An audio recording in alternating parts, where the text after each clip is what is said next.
El Banco Central hace política monetaria. Para ello, utiliza la tasa de política monetaria, buscando incidir en las tasas de interés a que los bancos captan ahorros y prestan para el consumo de los hogares y la inversión de las empresas.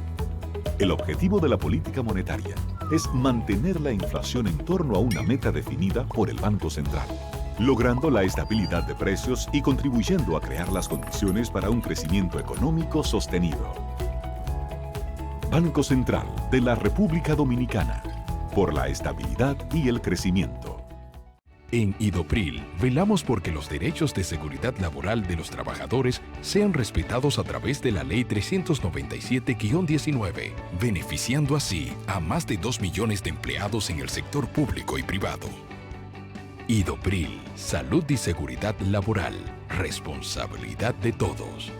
Para más información, accede a nuestro portal web www.idopril.gov.do. En Banreservas apoyamos la voluntad de quienes generan cambios para escribir nuevas historias. Por eso en 1979 nace el voluntariado Banreservas, que realiza acciones de sostenibilidad y solidaridad que mejoran la calidad de vida de miles de familias vulnerables, llevándoles dignidad y esperanza. Banreservas, 80 años siendo el banco de todos los dominicanos.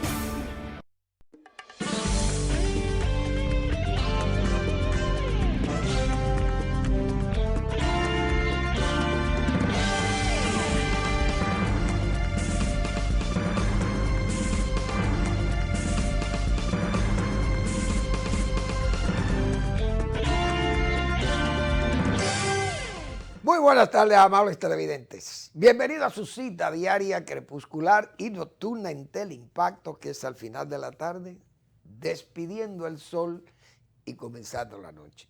Ponga su caridad en buenas manos. Apoye el Patronato de Lucha contra el Cáncer de Villa González Incorporado, una verdadera institución de apoyo al prójimo más carenciado. 809-443-8010. También el Hogar Escuela Santo Domingo Sabio espera por su apoyo también. En la Avenida Independencia, casi esquina Avenida General Gregorio Luperón, aquí en Santo Domingo.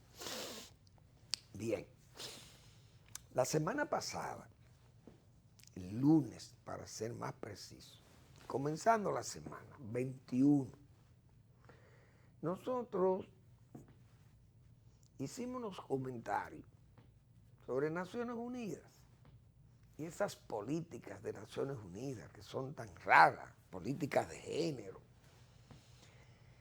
Y es todo, derechos humanos, democracia, desarrollo de la infancia, bueno, todos los ámbitos del saber y del desarrollo humano están en Naciones Unidas.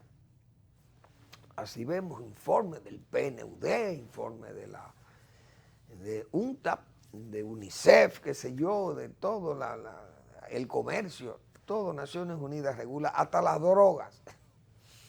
Ahora, explicamos nosotros sobre la parte de la geopolítica, pero en lo que respecta a estas políticas de género y eso, y uno viendo además el comportamiento de los europeos, que forman una comunidad importante, no solamente en Europa, sino en el mundo y precisamente también en las Naciones Unidas, porque son naciones muy influyentes. Ahora, a mí me llamó la atención que en España, señores, en España, como aquí hay unos grupos dominicanos y de dominicanas que quieren estar a la altura de todas estas sociedades y de todos estos comportamientos de lesbianas, de homosexuales, de heterosexuales, de todo el ámbito sexual y de género, y quieren imponerle esas políticas a sociedades que no están al nivel de desarrollo de esas sociedades europeas o de las sociedades mucho más desarrolladas, donde hay un nivel de vida tan elevado y tan asegurado por el gobierno, por el Estado mismo. Entonces, los mismos valores religiosos y esas cosas ya ni se toman en cuenta. Esas sociedades tienden a ser, no voy a decir ateas, pero sí se desligan y se desconectan de la parte eclesiástica y ya esas iglesias las tienen como si fueran, bueno, como si fueran, no, en un segundo plano. Pero yo vi en España lo que fue una campaña sobre educación sexual en una escuela, en escuelas de niños, señores. Oigan por dónde que van las cosas.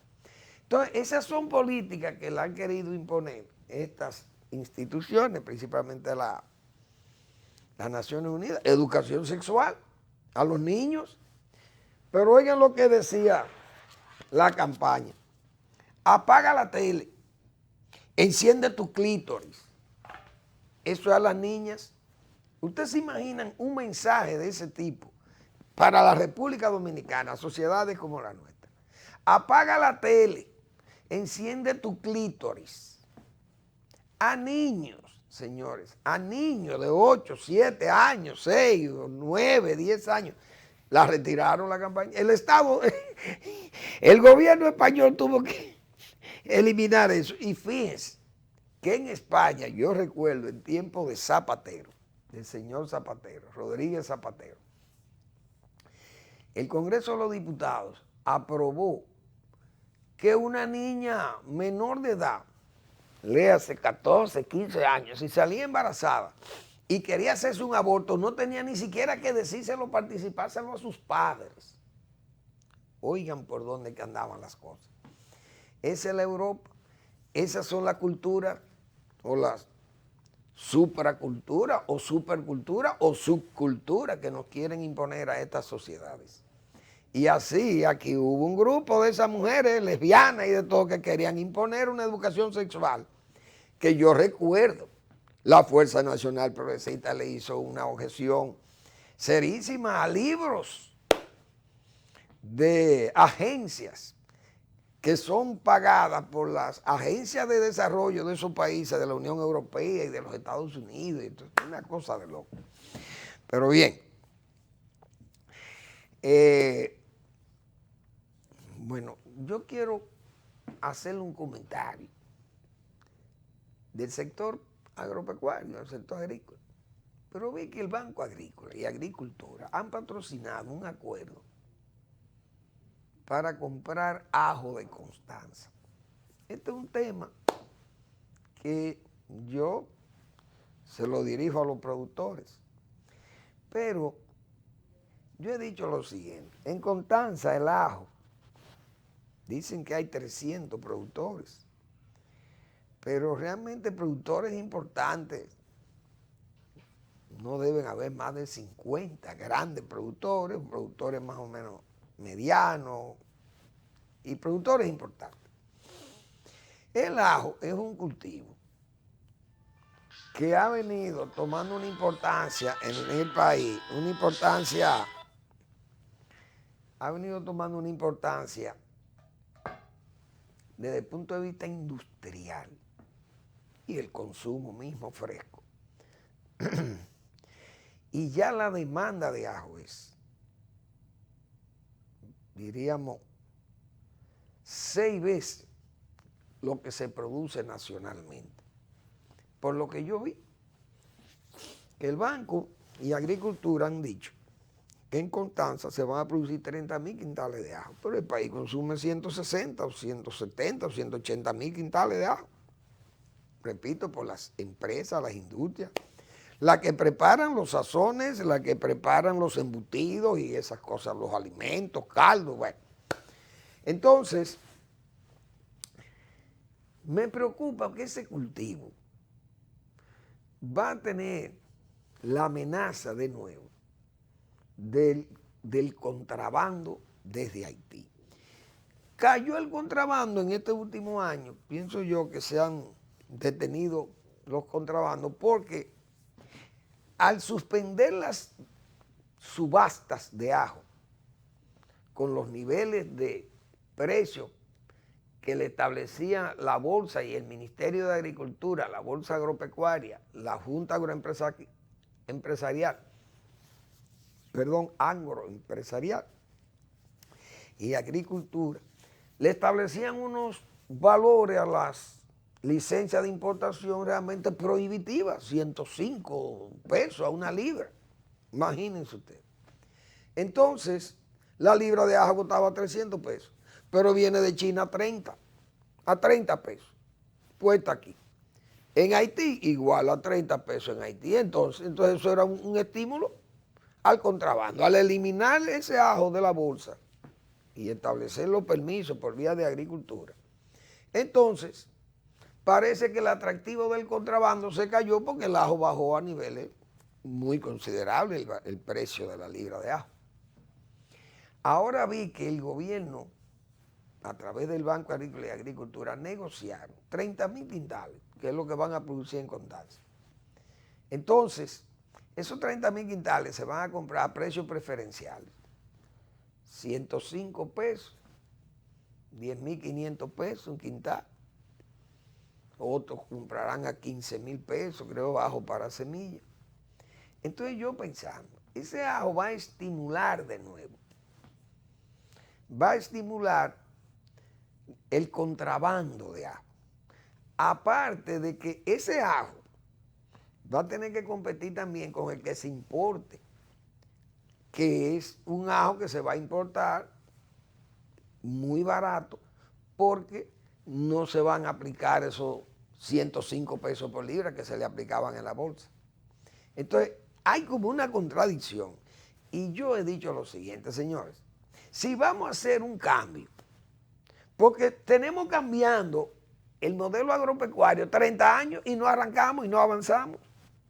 Y seguimos haciendo las cosas casi igual. Van cambiando algo porque algo tiene que cambiar. Algunos modelos productivos van cambiando, los pesticidas, los productos, los fertilizantes, qué sé yo, los mercados, las variedades, los trabajos genéticos que se hacen, bueno, van cambiando. Pero el verdadero cambio productivo que a Constanza hay que llevarlo a un proceso un proceso de reconversión productiva. Y el ajo, lamentablemente, aunque yo sé que los productores de ajo se van a molestar conmigo, pero ese producto hay que eliminarlo de la siembra en Constanza, pero no dejar a los productores de Constanza a la intemperie, no. Con el dinero que generan las importaciones, entonces darle y otorgarle todos los recursos que necesiten los productores de ajo de Constanza, pero para reconvertirlo y ponerlo a producir otros productos que puedan salir a los mercados extranjeros. Porque nosotros podríamos ser buenos exportadores de fresas, por ejemplo, en Constanza, o de vegetales. Pero el ajo, usted sembrar ajo que está 70 u 80 pesos más caro que el ajo que viene de China aquí, más un cultivo que es un cultivo para un microclima especial que es Constanza, donde solamente hay decenas de productores de un nivel más o menos medio, con los rendimientos tan bajos que son ridículos, prácticamente decirlo, porque no tenemos las mismas condiciones ni climáticas ni edafológicas que tiene, por ejemplo, China, o las ventajas comparativas que le dan a China la economía de escala. Aquella gente siembran, el país nuestro lo siembran ellos de ajo nada más, porque el chino consume mucho ajo por el asunto del cerdo. Son comedores de cerdo y de pollo y de ajo. Bueno, imagínense, eso comen hasta pingolín, qué sé yo, como que se llama eso. Comen de todo, murciélago como los chinos. Pero bien, hay que ver lo que va a pasar. Asimismo, veo que en San Juan se van a sembrar 200,000 tareas, están sembradas de maíz. ¿Quién va a comprar ese maíz? Ese maíz criollo, aquí lo pueden comprar los galleros. Compran maíz criollo porque para alimentar los gallos el grano es más pequeño y un grano fresco, el gallo puede comer ese maíz, el gallo de pelea, puede comer ese maíz partido, etcétera, pero fresco. Lo pueden consumir los galleros, pero consumen poco. Pero el quintal de ese maíz hay que venderlo para que le dé beneficio a los productores, tendrá que venderlo a 1.500 pesos. Pienso yo, y cuidado si estoy equivocado. ¿Por qué? Porque el maíz importado, señores, cuesta alrededor de 8 o 900, no puede costar más de 900 pesos. El quintal puesto aquí. Entonces, si el quintal vale 900 pesos y el criollo usted tiene que comprárselo a 1.500 o a 1.600 pesos el quintal, ¿qué negocio es este? Entonces un país que tiene que importar 30 millones de quintales de maíz para la industria avícola y porcícola. ¿Qué va a pasar?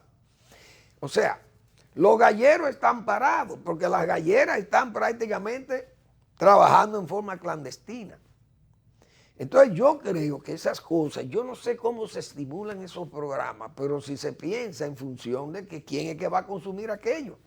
Porque aquí no hay una industria harinera, diríamos, tan importante como la que tiene, por ejemplo, México, la que tienen esos países de Centroamérica que consumen, o Colombia, consumen muchísimo maíz fresco, lo consumen en tortilla y esas cosas, pero nosotros no somos así.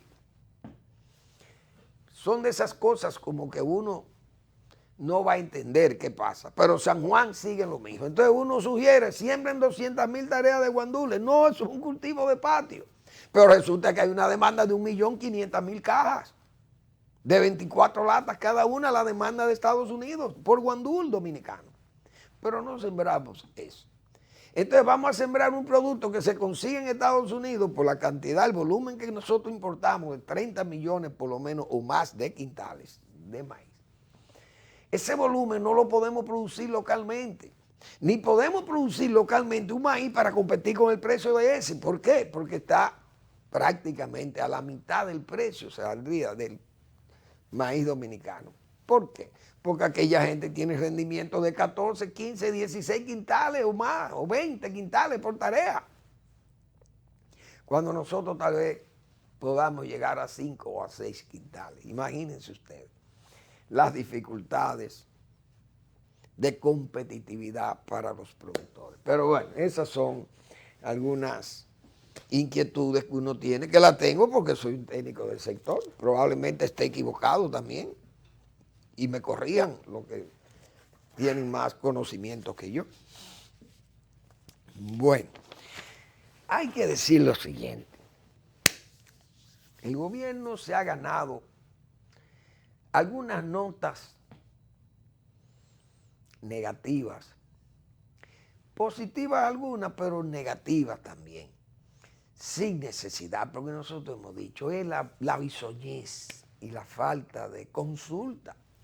El presidente se reúne con su equipo de gobierno, bien, se reúne con los principales dirigentes de su partido, bien, pero a veces es mejor escuchar también gente fuera de esos intereses partidarios y fuera incluso del gobierno, a ver qué visión tienen los salomones, como yo he dicho. Pero los presidentes prefieren a los salameros, hemos dicho otras veces. Bien, el presidente no fue que lo anunció, sino la vice, Raquel, anunció el asunto de la tercera vacuna. Es posible que sea necesaria la tercera vacuna, porque las vacunas chinas, primero, las que son las que se han puesto aquí, las más utilizadas, se ha señalado que no tienen el mismo nivel de protección que tienen las vacunas norteamericanas o europeas. Eso ya indica que uno, tal vez, hemos recibido esas dos vacunas, no puedan crearse los suficientes anticuerpos y entonces tengamos que poner una tercera vacuna o una cuarta, quién sabe, y además con todas las mutaciones que hay.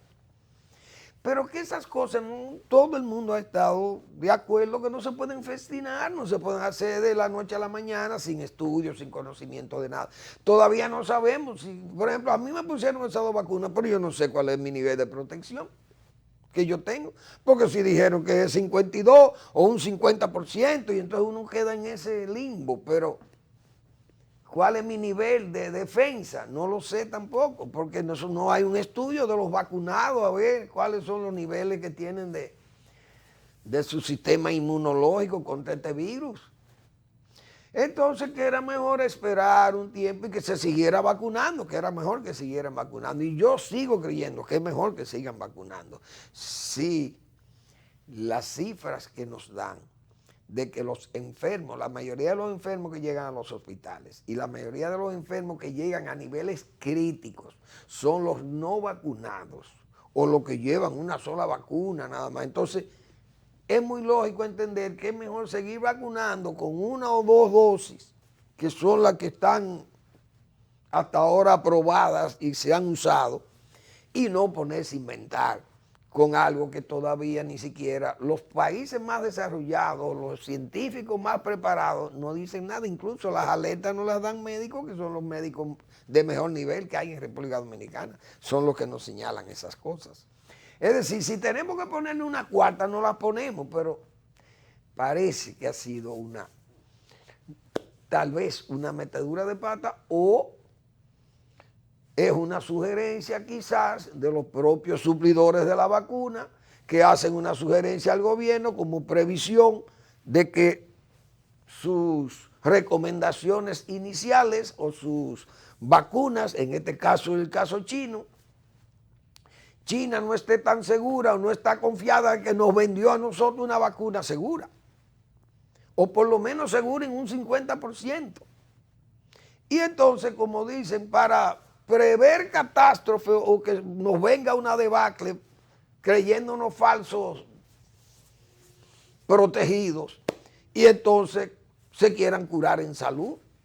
Yo le sugerí una 3ª porque era mejor ponerse una 3ª, pero cuando se venga a probar eso, bueno, tal vez ya es voz populi, como dicen en el mundo, y todo el mundo pero que lo sepa todo el mundo. Y no que a nosotros nos pongan como si fuéramos conejillos de indias. El gobierno no supo explicar bien eso y no se ha ganado una buena nota, lamentablemente por eso. Pero bien, el presidente fue a Nagua. Primero lo de Yanalán también. Ese es otro. Que lo de Yanalán. Yo decía, doña Miriam, haga una rueda de prensa y explíquele al país. Porque el gobierno ya el gobierno sacó, como dicen, le sacó la alfombra a la Procuraduría General de la República. O no, mejor dicho, se sacó el propio su alfombra. El gobierno dijo, esa decisión de ese señor de ser detenido, parado, su salida, impedida su salida, no salió del Palacio Nacional, dijo el consultor jurídico. Lo que quiere decir que a eso se le queda a 2 sectores, a un sector militar, que no es verdad que un sector militar tome una medida si no se la da un superior, o la Procuraduría General de la República dio la orden. Entonces, si dieron la orden para eso, se ve muy mal. ¿Por qué hablo de la bisoñez? Señores, el gobierno pudo haberle buscado una explicación a eso. Por lo menos, yo digo, si hubiera sido una suerte de Anaiboní Guerrero Báez, por ejemplo, Procurador General de la República, que en paz descanse Anaiboní. Yo estoy seguro, segurísimo que Anaiboní le hubiera dicho, bueno, como el señor Yanalán le pidió al presidente que lo protegiera, y al verlo que el hombre anda solo, que va a salir sin una protección oficial, sin nada, sin un guardaespaldas o alguien, una protección, repito. Entonces el gobierno, para no verse envuelto quizá mañana en una situación incómoda, que a este muchacho le pase algo aquí o fuera de aquí, entonces el gobierno tomó la decisión de que no saliera. Y que se inventa, señores, después que los inventos están para todas esas excusas que se pueden hacer, Si es un gobierno que sabe más o menos manejarse con esos asuntos, en forma, tal vez, cabe el término, en forma maquiavélica, era mejor haberle dicho, no, Yanalá, lo que pasó fue que nosotros no quisimos dejarte salir solo del país por las mismas previsiones que estamos tomando con respecto a lo que tú le pediste al presidente de la República que te protegiera. Te estamos protegiendo. Vamos a la pausa y regresamos con más sobre el tema.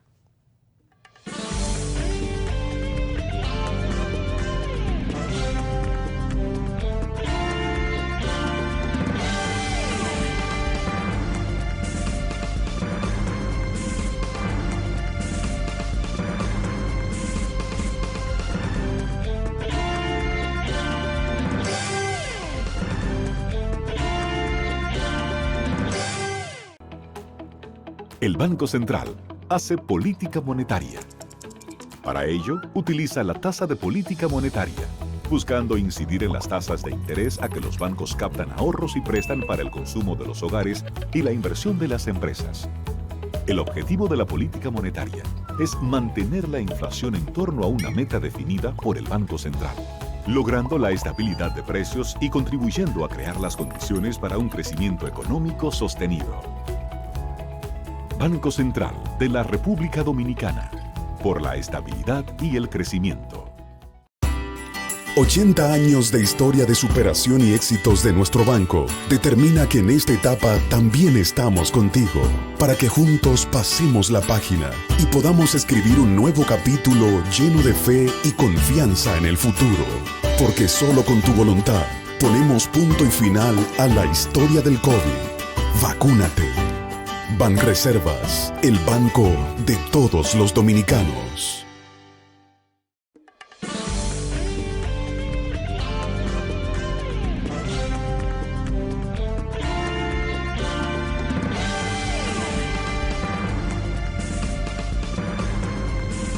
Bien, vamos a seguir con el tema. Entonces, yo creo que esas son las excusas, muchas veces son salomónicas, pueden lucir hasta burlonas si se quiere, pero vamos a darle la lógica maléfica del maquiavelismo, vamos a decir, son propias de la vida maquiaveliana, y eso se pasa. A mí me pasa eso, y yo hubiera sido el procurador, se lo digo, no, mire, a Yanalá no lo dejamos salir por eso, porque él pidió protección y le estamos dando protección, brindándole protección. Y como él iba a salir solo, quisimos que no se expusiera. Eso es una excusa. Cuántas cosas. Pero bien, otra nota que ha llamado la atención para Manuel Fermín. El presidente estuvo en Nagua. Nagua, la provincia María Trinidad Sánchez, es una provincia costera del país que tiene problemas con diríamos, la elevada o la baja,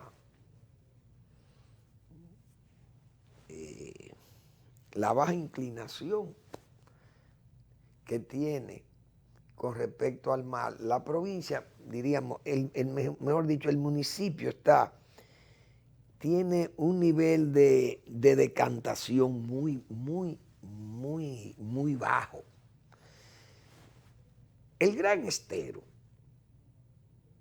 la pendiente de salida es de .50. Es decir, si usted ve un canal de riego, el agua moviéndose en un canal de riego, hay una diferencia de pendiente de 1 a 1000. Eso se llama, 1 a 1000 es 1 metro en 1000 metros. ¿Por qué? Porque el agua tiene que ir a una velocidad suave, pero al mismo tiempo que avance, que camine, como se dice.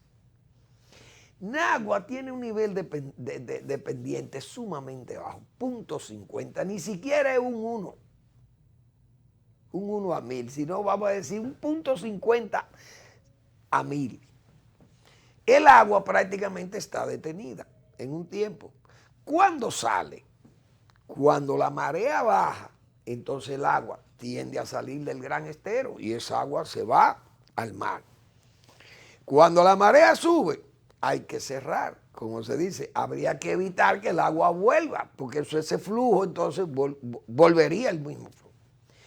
Nagua ha tenido experiencia, eso es la parte del gran estero, pero el poblado de Nagua tiene una pendiente muy baja y está muy casi a ras con el mar. El mar, cuando hace algún levantamiento y se complica el clima, el agua tiende, bueno, hemos visto huracanes que entran y han hecho daños en el municipio de Nagua.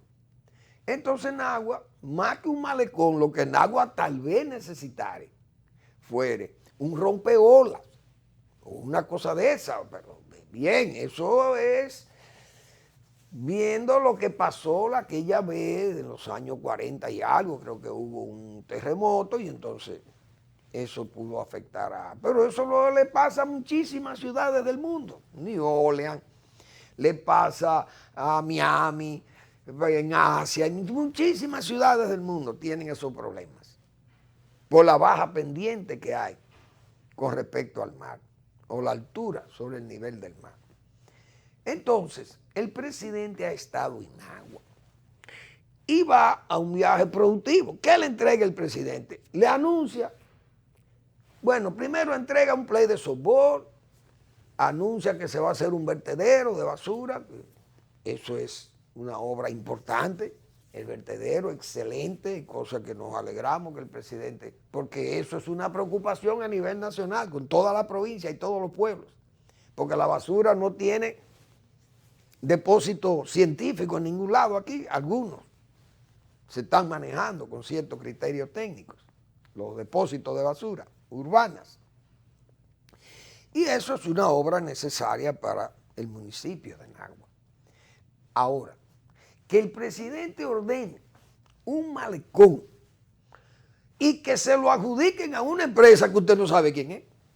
Porque desde cuando el señor Gómez Díaz tiene una empresa constructora para que vaya a un proyecto de 2.700 millones de pesos y le sean adjudicado a este señor sin haberse conocido un concurso, porque ¿dónde está el concurso que se conoció?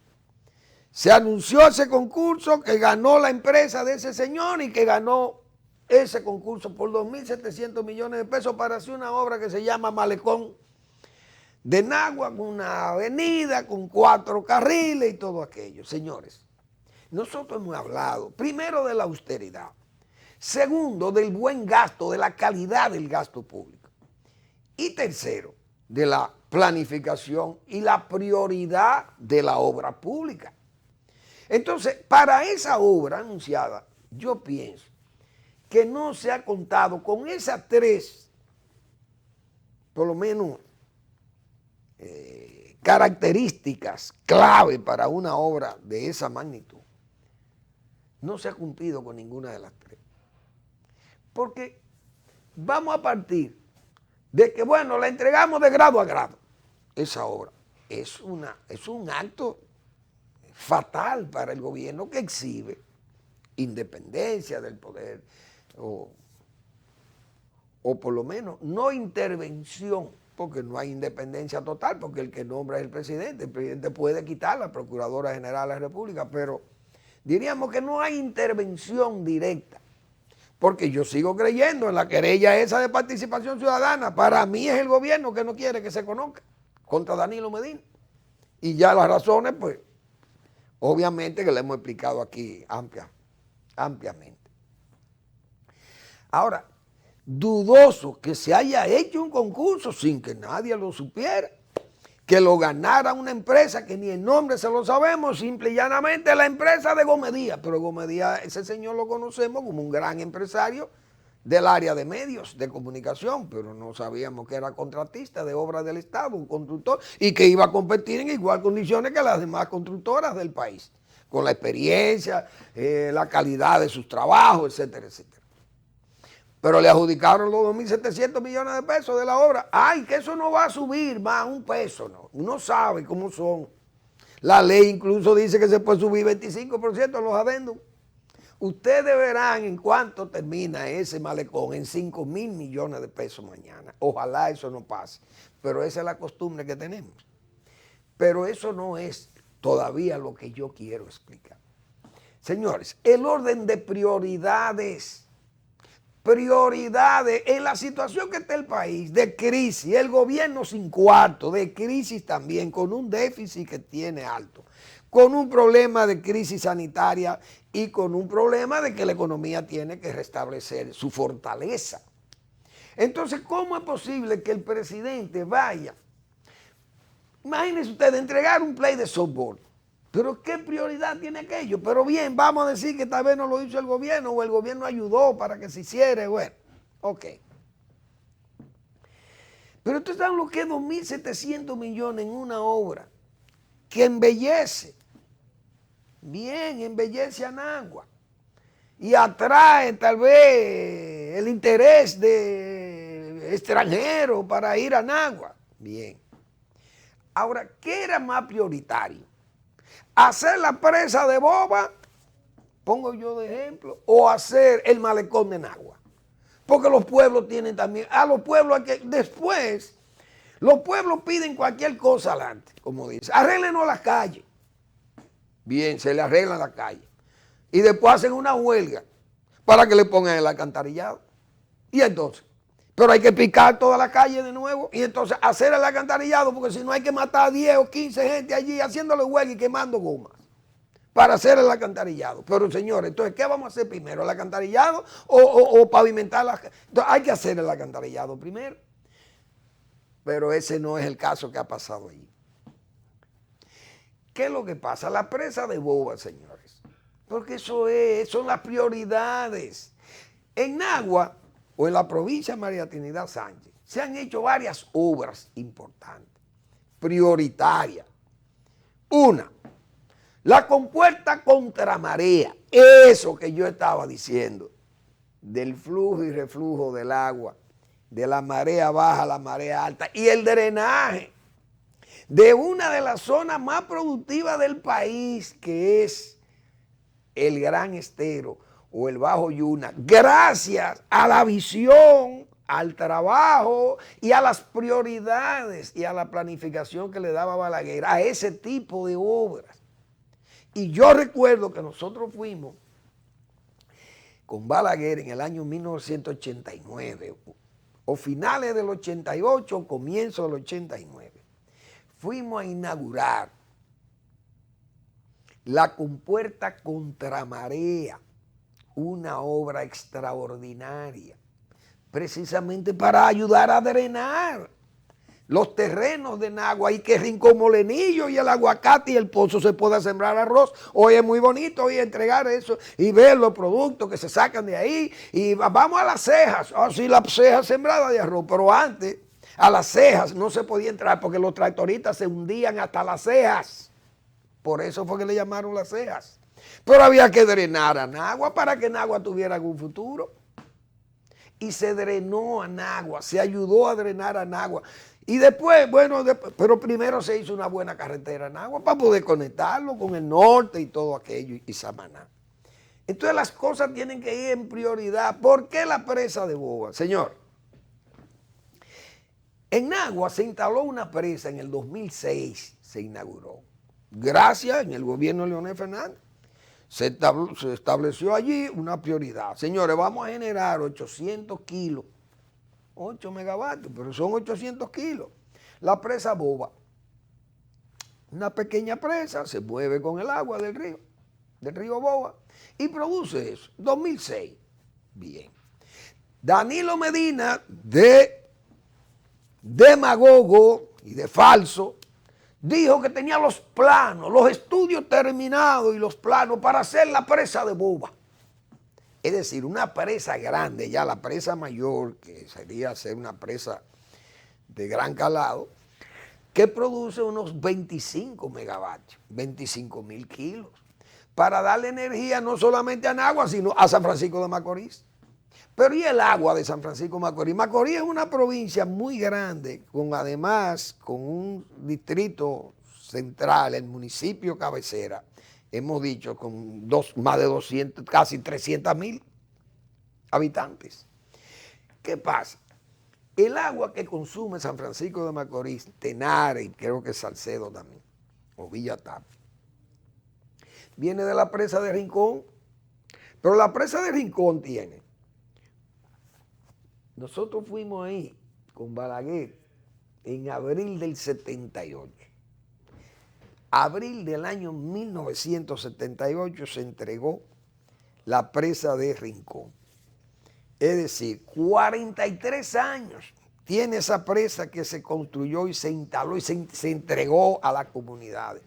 Pero se aseguró no solamente el riego de la zona, se aseguró esa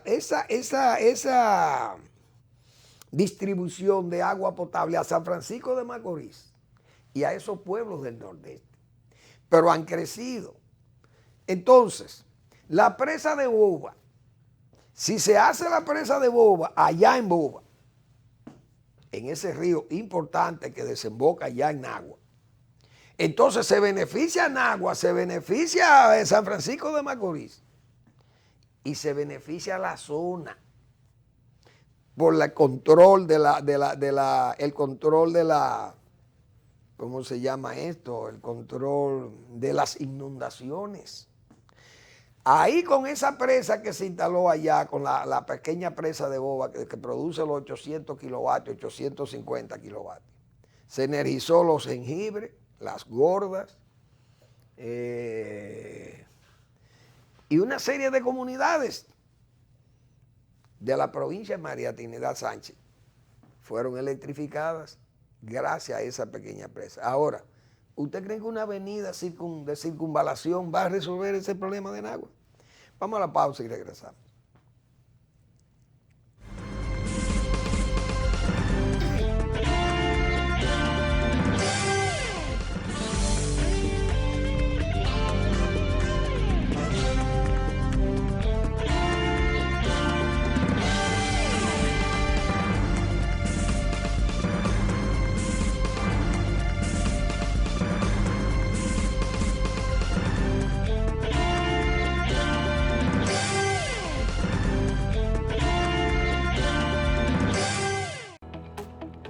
El Banco Central hace política monetaria.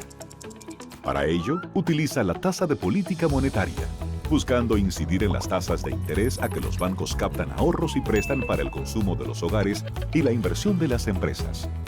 El objetivo de la política monetaria es mantener la inflación en torno a una meta definida por el Banco Central, logrando la estabilidad de precios y contribuyendo a crear las condiciones para un crecimiento económico sostenido. Banco Central de la República Dominicana, por la estabilidad y el crecimiento. Hola, soy el ingeniero Torres y te voy a decir por qué no debes volar chichigua cerca de líneas eléctricas de alta tensión. Cuando la cola de la chichigua se enreda en el tendido eléctrico, provoca fallas que cortan el servicio de electricidad de tu casa y en el peor de los casos, recibes una descarga eléctrica directamente en tus manos. Para que volar chichigua siga siendo divertido, hazlo lejos de cualquier obstáculo que te la pueda encampanar, especialmente de las líneas eléctricas de alta tensión. Empresa de Transmisión Eléctrica Dominicana, ETED.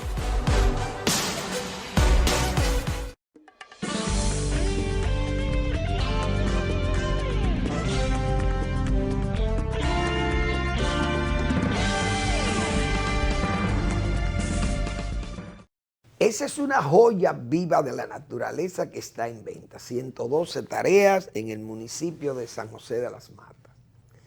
40 de ellas sembradas de café de aroma. El quintal de café vale $158. Así que eso es una inversión importante que ya tiene la finca. Puede comunicarse con doña Magalis en el 809-350-6355. Bien. Señores, siguiendo con ese caso de Nagua, porque esos son de los casos que nosotros hemos querido destacar por los buenos ejemplos que hay para atrás. Esa comunidad de María Trinidad Sánchez. Esa provincia se llamaba Julia Molina, creo que ese era el nombre que tenía cuando Trujillo la creó. Entonces era un centro, eso se convirtió en un verdadero centro o campo de concentración del Trujillato. Ahí mandaban los presos y se enfermaban con las sanguijuelas y los mosquitos y cosas. Aquí hubo 2 campos de concentración y tengo que hablar de mi líder fallecido, de Balaguer. Esos 2 campos de concentración que fueron Azua y Nagua, la antítesis uno de otro por la lluvia y aquello por la sequedad, el secarral en Azua y la humedad excesiva en Nagua. Y Balaguer, con esa visión de hombre de Estado, ¿qué fue lo primero que Balaguer hizo? A Azua hay que llevarle agua. Feracísima, la feracísima Azua, ¿qué es lo que necesita? Agua. ¿Qué hizo Balaguer? El canal Yaque del Sur Azua, la presa de Sabaneta, la presa de Sabanayegua y todo un complejo, la presa de Villalpando, y entonces los canales, la ramificación de canales, y antes de que esos canales vinieran, porque eso no se llevaba tiempo, se hicieron 80 o 90 pozos, estaciones de bombeo para producir con agua bombeada en el Alexander Dotán, que fue el primer asentamiento allá. Es decir, esa visión de Estado. Pero Nagua había que secar a Nagua. Nagua tenía el exceso de lluvia, entonces Joaquín Balaguer tuvo que diseñar su gobierno, trabajar para limpiar el Gran Estero. Bueno, vamos a hacer el canal Guayabo. Recuerdo al coronel Minaya, que en paz descanse, Manuel de Jesús Viña Cáceres, que en paz descanse, aquellos prohombres, aquellos héroes del agro. Secaron, limpiaron a Nagua para que Nagua fuera productiva y secar todos esos fangales del pozo. Y se pensó en el pueblo primero, no se pensó en el nivel productivo, en la riqueza de Nagua. No en la belleza. Vamos a ponerle el pelo bueno a Nagua, vamos a llevarla a un salón. Se ve muy bonita, pero no tiene comida ni tiene con qué vestirse. Y entonces, no, el desarrollo tiene que venir por ahí. Entonces, se desarrolló Nagua, la parte agrícola de Nagua, el proyecto El Aguacate, el Pozo y Limón del Yuna, el Aglipo. Vamos a desarrollar esto, vamos a secar a Nagua. Se secó la María Trinidad Sánchez y hoy es una zona productiva. Ahora, usted le tiene que llevar soluciones de ese tipo. ¿Qué hizo Joaquín Balaguer? Bueno, entonces todos los proyectos de reforma agraria, vivienda, se desarrolló la zona productiva de Nagua.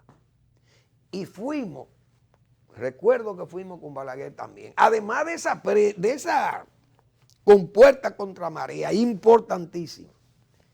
Fuimos a la Pichinga y a los Limones y ahí se entregaron, yo recuerdo, pues yo estaba ahí en ese acto de entrega de esas viviendas. 320 viviendas en la Pichinga y los Limones de Nagua. Balaguer sabía que Nagua necesitaba un malecón probablemente, pero prefería hacerle las viviendas a la gente, a los parceleros y a la gente que está produciendo dinero en Nagua. Y la compuerta contra marea, y los canales, el canal Guayabo, y la carretera, y el puente para cruzar a Limón de Yuna. No había puente, era en una barca que se cruzaba, pues yo me acuerdo y yo llegué a cruzar en esa barca. Señores, yo creo que las prioridades tienen que ser las cosas que le dejen beneficio a la comunidad, el beneficio más amplio a la comunidad. Me dirán, Fermín, ya Nagua tiene todo eso, ya ahora lo que necesita es esto. Pero entonces por eso puse de ejemplo la presa de Boba. Porque es una presa que puede significar más desarrollo para Nagua y para San Francisco de Macorís, la seguridad de su acueducto. Pero lamentablemente son esas cosas que vienen. Entonces el gobierno toma decisiones que son un poco apuradas y falta de planificación, para mí, producto de la bisoñez. Además de eso, entonces tiene la lucha interna. Fíjense el comportamiento de uno de sus líderes, un comportamiento díscolo, que también hemos dicho, con un simplismo y con unas posiciones venáticas. Esas son las posiciones que tenía Hipólito Mejía. Entonces, con apreciaciones como si él fuera el gobierno. Es una especie de diarquía lo que se está exhibiendo. El PRM, la misma conducta del PRD, aquellas diarquías del PRD, que en el Palacio Nacional se mandaba y mandaba también en el partido, mandaba el liderazgo de Peña o mandaba el liderazgo de Atuey o el liderazgo, qué sé yo, de esos muertos ilustres del PRD que en paz descansen. Jacobo Magluta, se dividían los gobiernos. Entonces ahora quiere hacer lucir también una especie de diarquía, quiere hacer lucir dirigentes de ese partido, Ramón Albuquerque por un lado, Hipólito Mejía por otro, y así, o sea, andan en una situación que debieran ayudar al presidente, que no está consultando Salomones, como hemos dicho. Lamentablemente esas cosas traen muchos errores y apreciaciones también de que el gobierno anda a tientas, y eso no se ve bien, eso no es saludable. Bien uno, por lo menos, cuando uno oye a Héctor Valdés, el gobernador del Banco Central, que nos anima y nos dice la inflación bajará porque es un asunto pasajero, las economías grandes están demandando, eso se sabía, porque uno sabe, señores, ver a Estados Unidos, a China creciendo 6, 7, 8%, o a Europa, que comiencen a crecer a esos niveles, esas economías tan desarrolladas, solamente esa economía china tan grande podía crecer 10, 12, pero las economías tan desarrolladas como Estados Unidos, Europa, no crecen más de 2, 3, 4% máximo tal vez. Pero creciendo a 7, 8, eso demanda, viene y dice, el petróleo ha subido un 92%, dice el Banco Central. Pero eso tendrá que bajar porque ese petróleo no se va a mantener ahí. Y los mismos productos agrícolas que han subido de precio tendrán que bajar también, porque el asunto de la pandemia, la alta demanda de los Estados Unidos y de las grandes naciones que están ya comenzando después de esos procesos grandes de vacunación, señores, se han vacunado 3 o 4 mil millones de gente en el mundo. Entonces ya esas economías comienzan a crecer, pero eso va en una tendencia a estabilizarse. Eso nos ayuda porque la gobernación del Banco Central siempre ha señalado el crédito oportuno que creció a más de 300 mil millones de pesos. Las remesas, como se han destacado la recepción de remesas, la inversión extranjera sigue siendo una inversión muy buena para el país. Entonces el gobernador ha sido optimista, nos señala que ese nivel de inflación es pasajero, que eso pronto tendrá que comenzar a bajar y que la meta de 4 más un 1%, más o menos 1%, que es más o menos 5%, que esa meta se va a alcanzar a final de año. Esas son cosas que estimulan a uno porque saben que vienen de mentes ya experimentadas, de la experiencia, y que uno sabe que eso no se dice por demagogia, ni por efectos como diríamos, de freno, de contención a los problemas de disgustos sociales que pueden generar las alzas inesperadas, estas alzas de precios. Las escaseces pueden ser todavía más dañinas. Hay que seguir produciendo, seguir sembrando, estimulando a los productores, tanto a los agroproductores como a los agroindustriales y los industriales, todo el mundo, toda la fuerza productiva del país, se le ha puesto dinero para trabajar, una buena observación del banco. No hay presión fiscal, no hay una presión por el dólar, por la moneda, porque tampoco fiscalmente se está persiguiendo, ni se le está haciendo presiones a los empresarios. Es decir, si el gobierno sigue con esa corriente y incluso los costos de los fletes, como se han incrementado por la misma demanda de China, por ejemplo, entonces un furgón que costaba tal vez $1,000 y pico de dólares, 6,000 o 7,000 dólares traerlo, vale 12,000 dólares. Entonces ese precio se le traspasa al producto. El gobernador del Banco Central, producto de su experiencia, sugirió que en vez de esos impuestos aduanales, aplicarle los aranceles de las materias primas, aplicarle los valores antes de la pandemia, prepandemia, es decir, el petróleo costaba $40, 43, 42 dólares, y que incluso es el valor que le establecieron en el presupuesto. Pero hoy está a 74 dólares el petróleo. Entonces, eso bajaría los precios extraordinariamente porque Los importadores de materia prima no pueden absorber ellos los altos costos de los fletes, porque eso es una obviedad. Uno sabe que ese dinero se lo van a plantear al consumidor, que es el que tiene que pagar el producto final. Eso es entendible. Pero por lo pronto, cuando una personalidad como Héctor Valdés nos señala que la inflación tenderá a ser la establecida o la proyectada por ellos, y que pronto tendrán que estabilizarse esos precios, porque esas economías también tienden a estabilizarse también, y eso no se va a mantener demandando como están demandando por, diríamos, el relanzamiento de esas economías. Eso es esperanzador, y esperamos que esos vaticinios, que más que pronósticos, vamos a decir, son diagnósticos de Héctor Valdés, que eso le distingue.